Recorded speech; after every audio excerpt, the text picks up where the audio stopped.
Chapter 16. A cold rain began to fall, and the blurred street lamps looked ghastly in the dripping mist. The public houses were just closing, and dim men and women were clustering in broken groups round their doors. From some of the bars came the sound of horrible laughter. In others, drunkards brawled and screamed.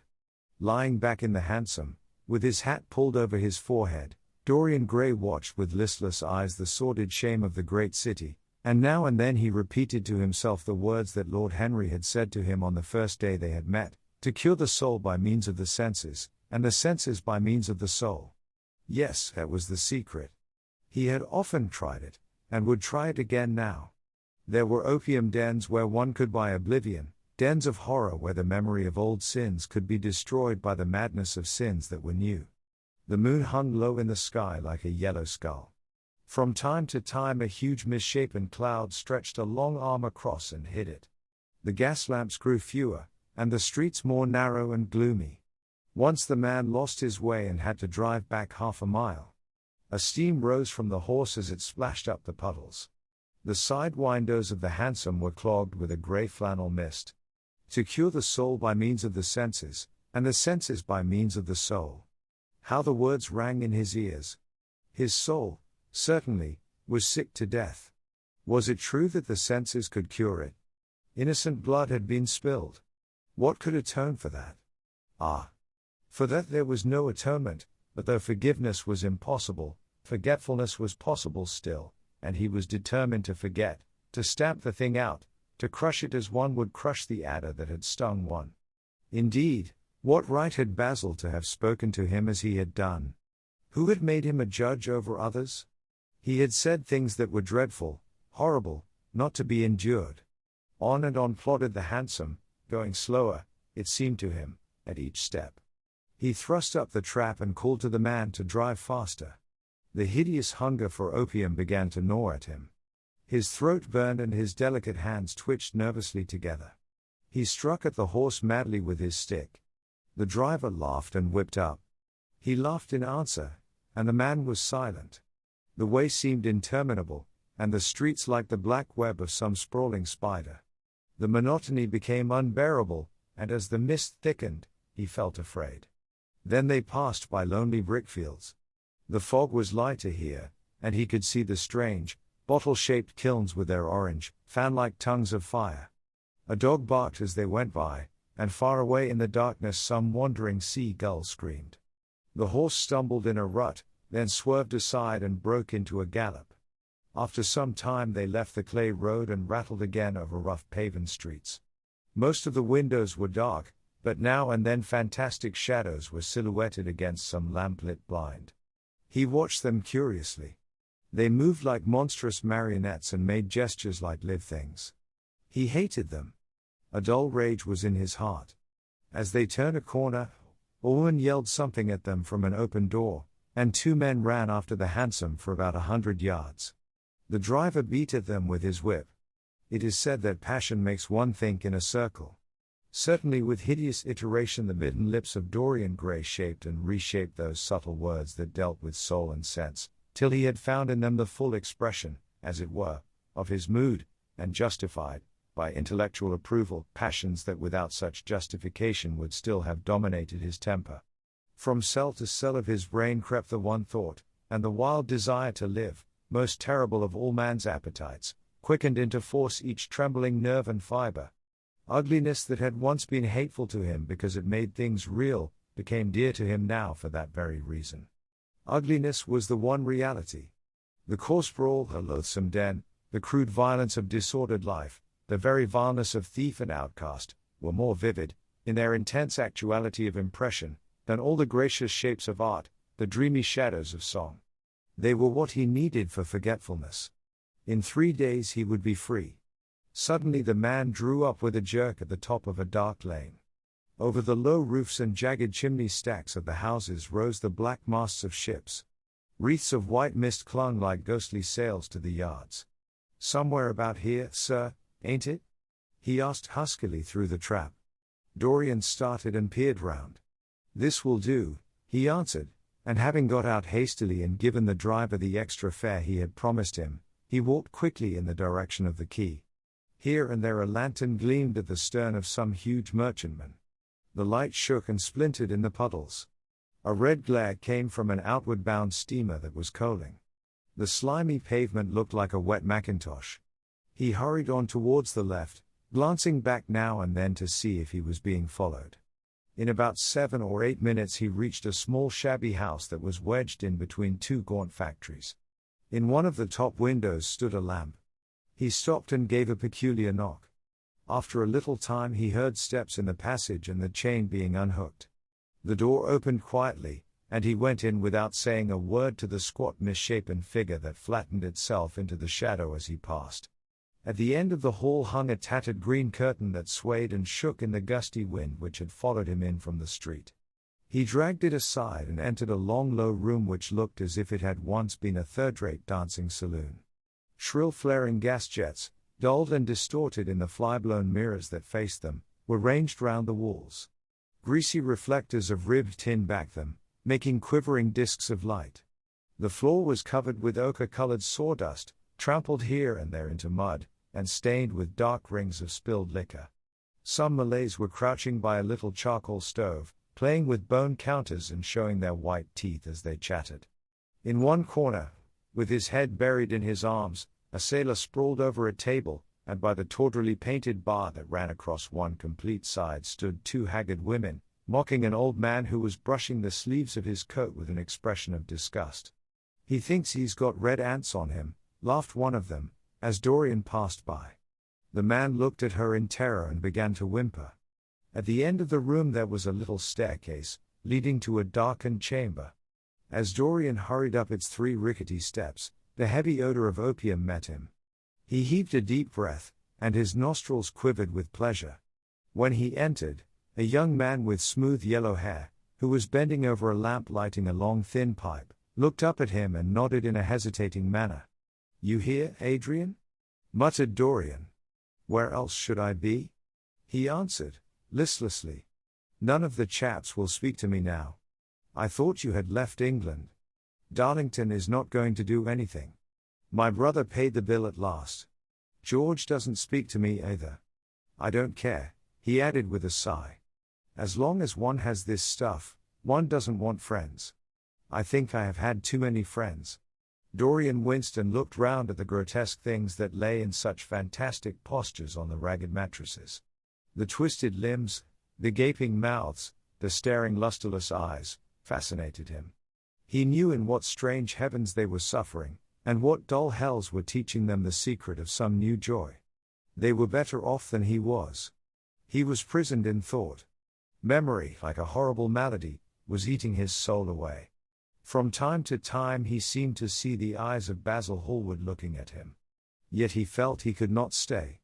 The presence of Adrian Singleton troubled him. He wanted to be where no one would know who he was. He wanted to escape from himself. "I am going on to the other place," he said after a pause. "On the wharf?" "Yes. That mad cat is sure to be there. They won't have her in this place now." Dorian shrugged his shoulders. "I am sick of women who love one.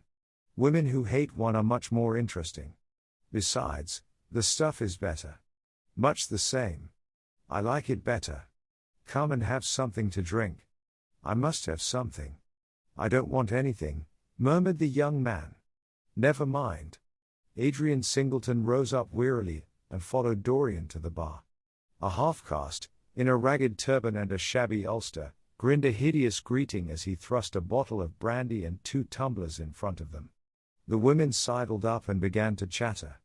Dorian turned his back on them and said something in a low voice to Adrian Singleton. A crooked smile, like a Malay crease, writhed across the face of one of the women. "We are very proud tonight," she sneered. "For God's sake don't talk to me," cried Dorian, stamping his foot on the ground. "What do you want? Money? Here it is. Don't ever talk to me again." 2 red sparks flashed for a moment in the woman's sodden eyes, then flickered out and left them dull and glazed. She tossed her head and raked the coins off the counter with greedy fingers. Her companion watched her enviously. "It's no use," sighed Adrian Singleton. "I don't care to go back." "What does it matter?" I am quite happy here. You will write to me if you want anything, won't you? Said Dorian, after a pause. Perhaps. Good night, then. Good night, answered the young man, passing up the steps and wiping his parched mouth with a handkerchief. Dorian walked to the door with a look of pain in his face. As he drew the curtain aside, a hideous laugh broke from the painted lips of the woman who had taken his money. There goes the devil's bargain. She hiccuped, in a hoarse voice. Curse you. He answered, Don't call me that. She snapped her fingers. Prince Charming is what you like to be called, ain't it? She yelled after him. The drowsy sailor leapt to his feet as she spoke, and looked wildly round. The sound of the shutting of the hall door fell on his ear. He rushed out as if in pursuit. Dorian Gray hurried along the quay through the drizzling rain. His meeting with Adrian Singleton had strangely moved him, and he wondered if the ruin of that young life was really to be laid at his door, as Basil Hallward had said to him with such infamy of insult. He bit his lip, and for a few seconds his eyes grew sad. Yet after all, what did it matter to him? One's days were too brief to take the burden of another's errors on one's shoulders. Each man lived his own life and paid his own price for living it. The only pity was one had to pay so often for a single fault. One had to pay over and over again, indeed. In her dealings with man, destiny never closed her accounts. There are moments, psychologists tell us, when the passion for sin, or for what the world calls sin, so dominates a nature that every fiber of the body, as every cell of the brain, seems to be instinct with fearful impulses. Men and women at such moments lose the freedom of their will. They move to their terrible end as automatons move. Choice is taken from them, and conscience is either killed, or if it lives at all, lives but to give rebellion its fascination and disobedience its charm. For all sins, as theologians weary not of reminding us, are sins of disobedience. When that high spirit, that morning star of evil, fell from heaven, it was as a rebel that he fell. Callous, concentrated on evil, with stained mind, and soul hungry for rebellion, Dorian Gray hastened on, quickening his step as he went, but as he darted aside into a dim archway, that had served him often as a short cut to the ill-famed place where he was going, he felt himself suddenly seized from behind, and before he had time to defend himself, he was thrust back against the wall, with a brutal hand round his throat. He struggled madly for life, and by a terrible effort wrenched the tightening fingers away. In a second he heard the click of a revolver, and saw the gleam of a polished barrel, pointing straight at his head, and the dusky form of a short, thick-set man facing him. "What do you want?" he gasped. "Keep quiet," said the man. "If you stir, I shoot you. You are mad. What have I done to you?" "You wrecked the life of Sybil Vane," was the answer, "and Sybil Vane was my sister. She killed herself. I know it. Her death is at your door. I swore I would kill you in return. For years I have sought you.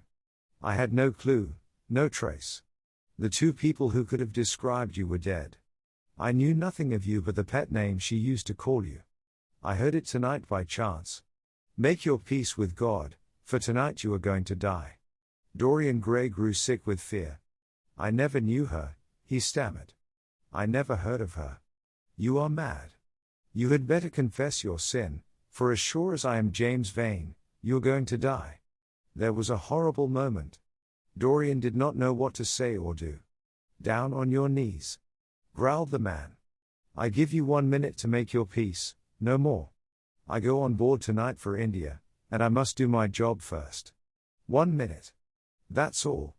Dorian's arms fell to his side. Paralyzed with terror, he did not know what to do. Suddenly a wild hope flashed across his brain. "Stop," he cried. "How long ago is it since your sister died? Quick, tell me." 18 years, said the man. "Why do you ask me? What do years matter?" 18 years, laughed Dorian Gray, with a touch of triumph in his voice. 18 years. Set me under the lamp and look at my face." James Vane hesitated for a moment, not understanding what was meant. Then he seized Dorian Gray and dragged him from the archway. Dim and wavering as was the wind-blown light, yet it served to show him the hideous error as it seemed, into which he had fallen, for the face of the man he had sought to kill had all the bloom of boyhood, all the unstained purity of youth. He seemed little more than a lad of 20 summers, hardly older, if older indeed at all, than his sister had been when they had parted so many years ago. It was obvious that this was not the man who had destroyed her life. He loosened his hold and reeled back. My God, he cried, and I would have murdered you. Dorian Gray drew a long breath. You have been on the brink of committing a terrible crime, my man, he said, looking at him sternly. Let this be a warning to you not to take vengeance into your own hands. Forgive me, sir, muttered James Vane. I was deceived. A chance word I heard in that damned den set me on the wrong track. You had better go home and put that pistol away, or you may get into trouble, said Dorian, turning on his heel and going slowly down the street. James Vane stood on the pavement in horror. He was trembling from head to foot. After a little while, a black shadow that had been creeping along the dripping wall moved out into the light and came close to him with stealthy footsteps. He felt a hand laid on his arm and looked round with a start. It was one of the women who had been drinking at the bar. Why didn't you kill him? She hissed out, putting haggard face quite close to his. I knew you were following him when you rushed out from Daly's. You fool. You should have killed him. He has lots of money, and he's as bad as bad. He is not the man I am looking for, he answered, and I want no man's money. I want a man's life. The man whose life I want must be nearly 40 now. This one is little more than a boy. Thank God, I have not got his blood upon my hands. The woman gave a bitter laugh. Little more than a boy, she sneered. Why, man, it's nigh on 18 years since Prince Charming made me what I am. You lie, cried James Vane.